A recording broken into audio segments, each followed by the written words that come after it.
Okay, hi everyone, and welcome to our webinar with the Clinician Engineer Hub, which is our network aimed at bridging the gap between medicine and engineering. For our webinar today, we have Chou live from California. She's based at Owlstone Medical, and the topic of today's webinar is going to be focusing on her career journey. Now, in the medical field and engineering field, lots of people take different paths. This particular pathway is very interesting, I'm sure, to our audience. It's going to be focusing on the transition of academia through to industry. So Tina, how are you today? Good, I'm good. Thank you for having me. No, thank you for taking part. I appreciate it's very early in California right now, so I really appreciate that. So I'm going to open up with the first question. What did you choose to study at your undergraduate phase in your career pathway? Okay, so I am originally from Taiwan, and I did my undergraduate study back home. So I majored in agronomy, but that was sort of semi, not very. Because I should mention that the system works a little bit different than maybe elsewhere in the world. So we have to take an exam first, and then we rank our ideals of majors, and then that's based on whatever you end up majoring is sort of based on your test. So I was very interested in the entire biology field.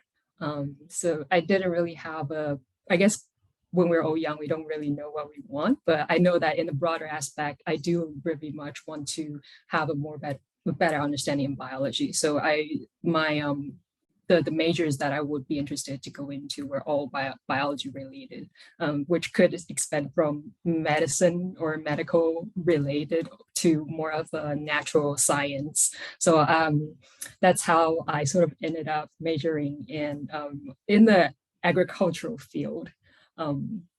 So studying for my undergraduate, I majored in agronomy, which is also a very broad spectrum in itself, because you have like doing field work, trying to modify plants to help them grow better, to produce a higher yield or better quality, like say for sweeter, bigger fruits, or having to control how will plants grow. On the other side would be doing, just understanding how things work from a physiological perspective for plants. And that's heavily based of lab work. And I know very early on that I would prefer more to work in a lab space setting. So that's the route that I went into. So I did about a little bit over 1 year of just working and following graduate students around in the lab when I was an undergrad, to just learn a little bit technical skills here and there, stuff like PCR, trying to isolate DNA, all that stuff. And I find it like very interesting for for things that exist but you cannot see by the naked eye. So that's what primed my next move for entering into graduate school. Fascinating. Yeah, I mean, I guess when we think of the word biology, we generally, or maybe this is my fault, I don't necessarily think about the specifics of nature and the biology related to that, but it's very important. And I think you alluded to the fact that knowing how sort of nature works and the plant aspects and food development, obviously health is wealth, as they say. So yeah, something that we shouldn't ignore. Do you think that your upbringing in Taiwan had anything to do with sort of your fascination with nature and plants and sort of agriculture side of things? I guess yes and no, but I should also say that there was a few years that I actually lived in the United States when I was really little. My dad was doing his graduate school there, so that's why I had that experience. And we lived in a very rural area, so perhaps that had more impact on my interest in just connecting with nature and trying to understand more. Yeah, so if you're asking about like the earliest prime, then it'll probably be that. Yeah, fascinating. Yeah, definitely. And then you were about to tell us about your move from the undergraduate phase to graduate. So did you continue similar studies in your graduate school, or did you turn 360 and do something different? No, so I still stayed within the field of plants, but it's for graduate school, it's less focused on the agricultural aspect, but very um, narrowed into how plants work, more specifically, how plants communicate within from a molecular aspect. So what I studied was basically cell-cell communication, so signal transduction actually.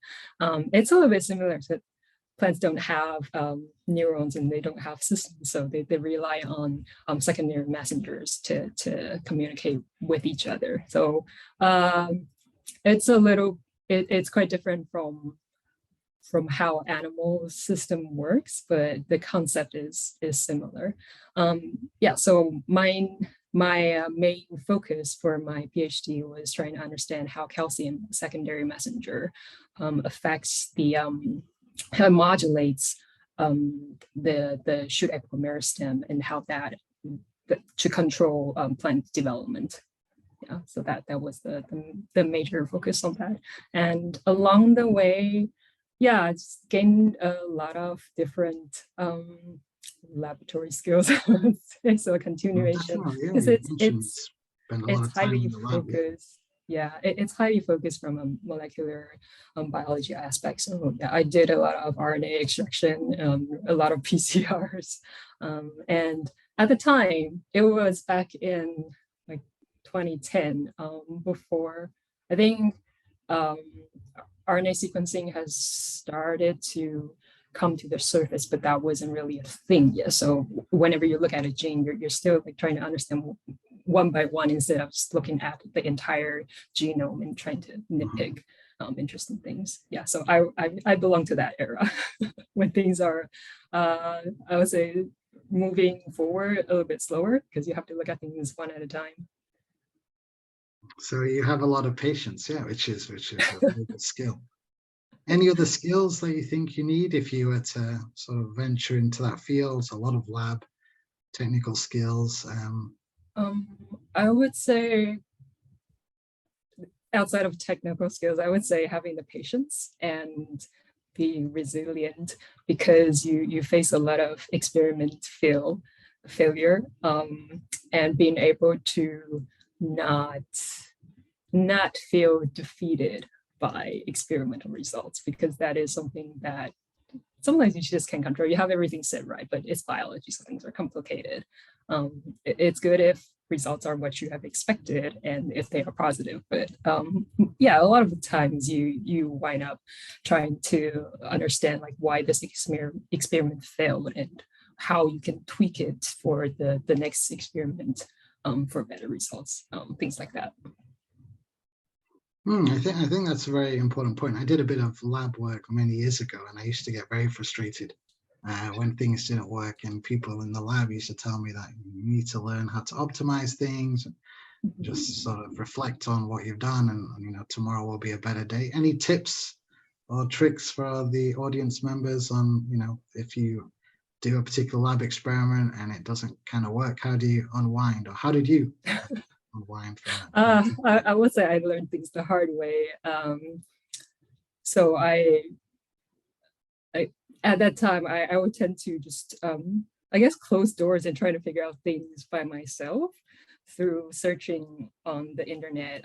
At that time, forum was sort of a popular thing, so I just go into search to see if like in molecular biology there is a forum of how people discuss what problems that they encounter, and sometimes I can find people having similar problems and suggestions on how I can prime my or adjust my experimental conditions for better results. Yeah, but I would say if you work in a group that has more people, not in a small lab, because that's what I've mostly been working in, small labs. If you can find support in the lab or even outside, I think it will help you keep going, because PhD is a long journey. It's take like average of 5 years. So definitely having support, and despite having a very busy life working in the lab, try to remove yourself sometimes to like go outside or just refresh your brain. Will definitely help a lot. Yeah, absolutely. I mean, they say PhD stands for permanent head damage, so you probably have to reset in many ways just to sort of unwind from the day. And after your PhD, what did you choose to do then? So I would say that when I first went into my PhD degree, I had the goal set of staying in academia and perhaps become a professor one day. So that was the goal. It's I have to admit that it was a very naive goal, not knowing how um, the I guess the competition, the market, and how things work. I know that I needed to do if you want to like stay in like research for working in academia, a postdoc is necessarily for that, which is why I went onto it. But I didn't. I guess I didn't have that expectations of how long it takes now before moving into the next position because of the market. So When you say I market, do you mean funding applications or the competition is very fierce? both actually, yes. Competition, there are way more PhD students compared to, well, I guess the last generation. But positions are scarce, so it's very competitive. And there, at least in in the United States, there are different types of universities. Some focus more on research, and some more are more on like more of a teaching based. Um, and if you consider not just about work, but also life, then you have to take into consideration of what lifestyle you will prefer. Some people, I know some people would very much prefer to stay in large cities, but does that have positions for, say, your field of interest? Like if you are in the agricultural field, then there is likely less chances that you will end up working at a university that is located within a large metropolitan area. Of course there are, but then chances are lower. Yeah, so a lot of reasons making uh, what you getting what you really want, like in a very ideal situation, uh, harder. I think there's a lot of factors of importance there. It's location matters. We're all particular in, do we like cities or small towns? I'm a city person, so I really struggle in the small towns. I'm still struggling, and I appreciate obviously that then dictates the opportunities for you. And then I agree, academia is very competitive, and particularly sort of the grant funding side of things. I mean, I shouldn't say this, but I will. I think there's a lot of politics behind the scenes that plays when it comes to funding applications. And I was never very good with the networking and being everyone's friend, so I struggled in the fun side of things myself. So I assume then, on the basis of what you're telling our audience, did you still try and persevere with academia, or did you sort of say this So is no longer for you? Um, so yes and no.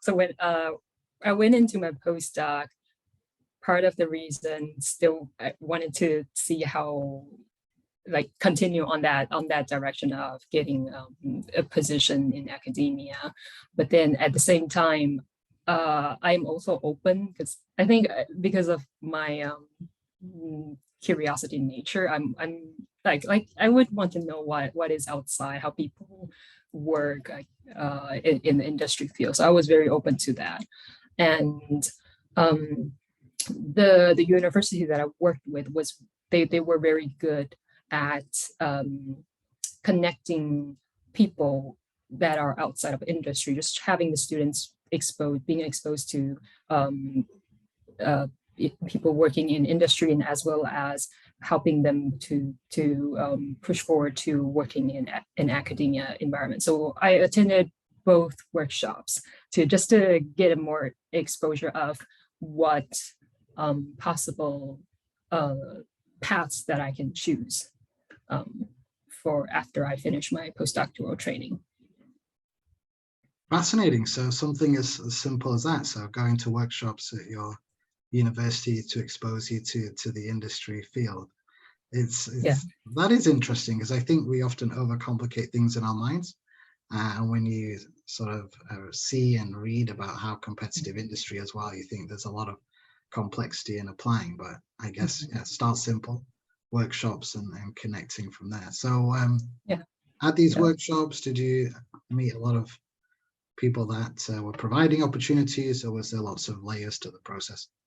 No, actually, I think it was pretty, in terms of getting the job, I think it's more complicated, but the purpose for setting these kind of panel discussions from connecting students and industry people, I think it's very good to know that once you transit into industry, what sort of options you have besides your technical expertise.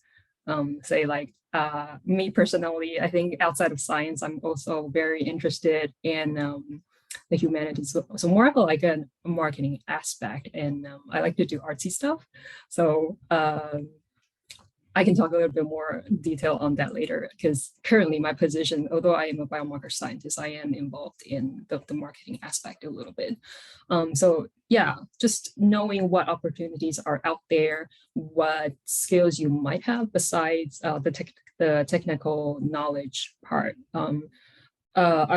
I guess I will emphasize a little bit on the PhD training. Besides doing experiments, trying to work out science, there are a lot of soft skills training opportunities.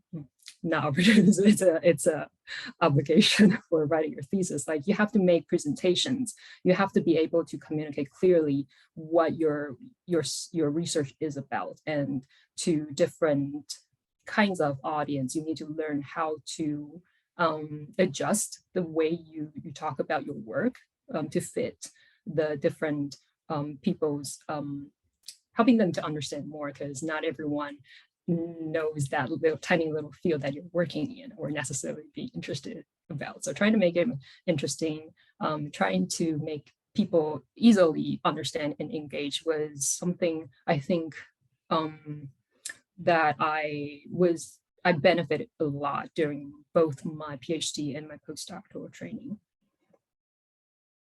Makes sense. I mean, I think, yes, you can be a very good scientist, but if you're not able to communicate your methodology and your findings to a wider audience in a way that they understand, then that can have huge implications. Absolutely. Yeah. I like this element of creativity. I find, often in certain sort of rigorous disciplines like science or medicine, engineering, where is the creative aspect? I think we all have elements of creativity, but we kind of keep it hidden.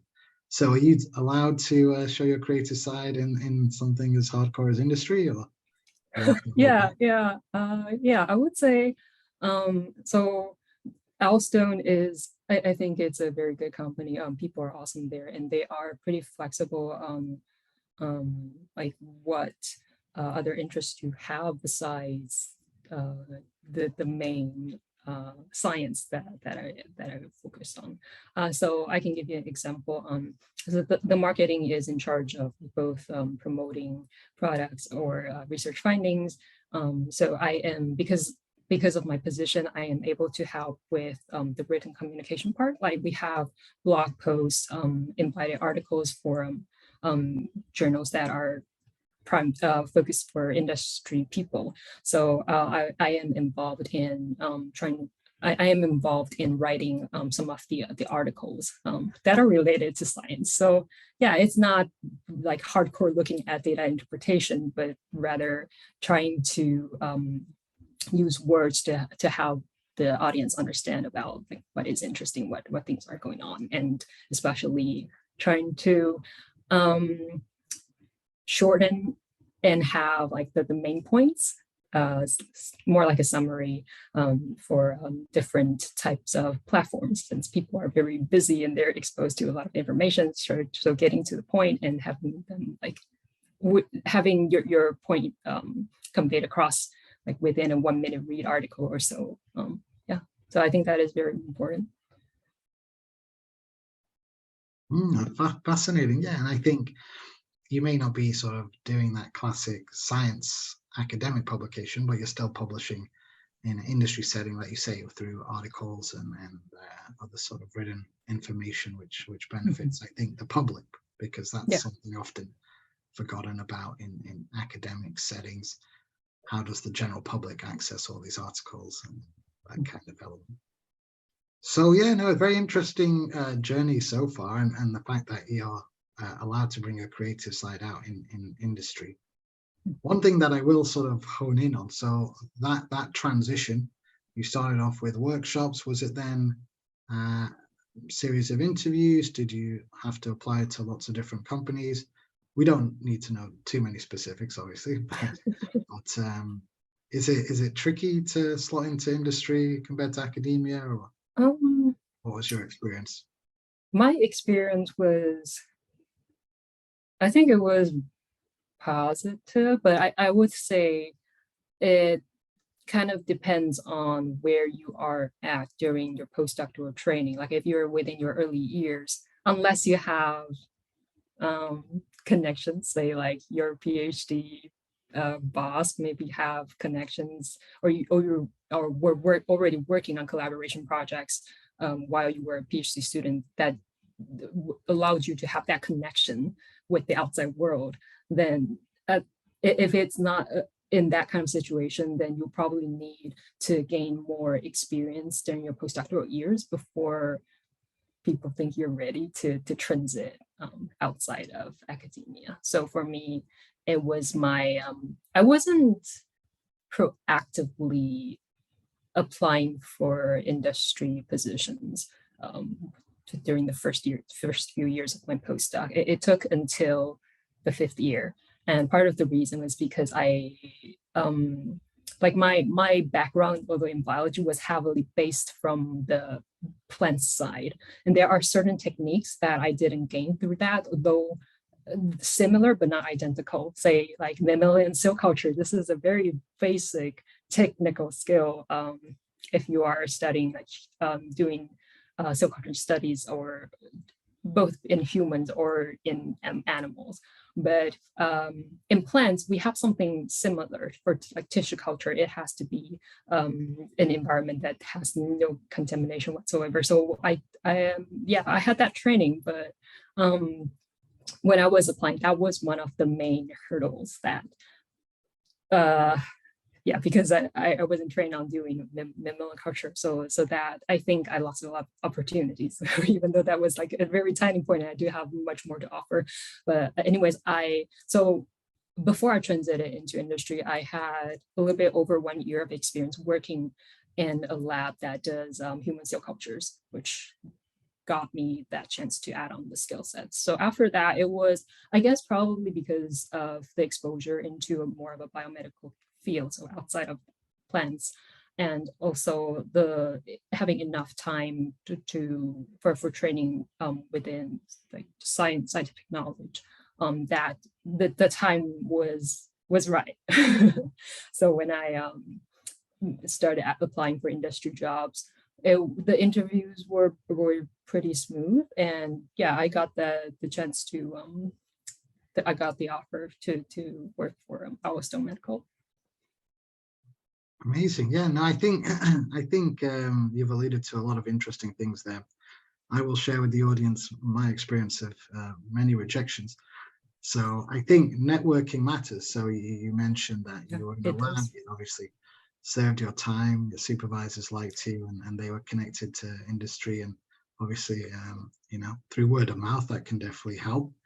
I'm sure when I've just applied blindly to industry, just as an experiment out of boredom, I've always got straight rejections, and it's probably because they don't know me or that I'm incompetent, maybe a combination. And I think the networking side of things is very important, particularly in academia. Many people may be sort of staying in a lab and not sort of reaching out to potential connections and that kind of thing. So I wanted to ask you, just before we finish, I think we've got a few minutes left. So your role at Owlstone Medical, tell me about it. So from plants to Owlstone, very much human. Okay, so my current role, so I'm a biomarker scientist. My current role heavily involves in first help clients to design their experiments, trying to look for interesting biomarkers that are related to the diseases that they're interested in. So that is part of my responsibility. And to interpret the data after we go through the pipeline of, I should mention that our company looks at breath VOCs and as biomarkers, and we're trying to use that for distinguishing different types of disease we're interested in. Yeah, so identifying VOCs, it's highly analytical chemistry. We have people running GCMS and then aligning the peaks. I'm not trained in that, so I don't want to say more than I don't really understand. But anyways, they do feature extractions trying to identify what compounds are within breath samples from subjects, and then it will be handed to the statistic groups to do analysis. And once that's done, it will be handed for me to interpret if there is any interesting biology within the data set. Yeah, so I do the interpretation and then write the report and deliver it to the customers, and to have a discussion on the findings. So that is my main responsibility at Owlstone. And then, like I mentioned, I work 50% for the marketing team as well. So helping with scientific communication, making beautiful graphs for science illustrations is also part of my role too. Yeah, so a combination of science and art. Yeah, that's how it should be. Great. Yeah, no, so to sum up, I think a very fascinating journey there. You started off with the plant biology side of things, learning the hardcore science in the lab, and telling our audience the skills that you gained, and then transitioning through to industry and the potential hints and tips that you offered. So reach out to your supervisors, and you never know, they may offer you the opportunities like Tina was mentioning. And then transitioning to industry, slightly different obviously to your plant work, but a lot of skills that you gained you could then use in your role at Owlstone, and then combining that data analysis, interpretation, the biomarker science work, and obviously some art to go with it. Yeah, so fascinating. Very, very interesting set of skills. Well, thank you very much, Tina. It's been a pleasure. Hopefully, I've not wasted too much of your time. I think the audience will greatly value all the insights that you provided. Okay, thanks again for having me, Neel. No, definitely. Okay, thanks everyone. Take care. Bye-bye.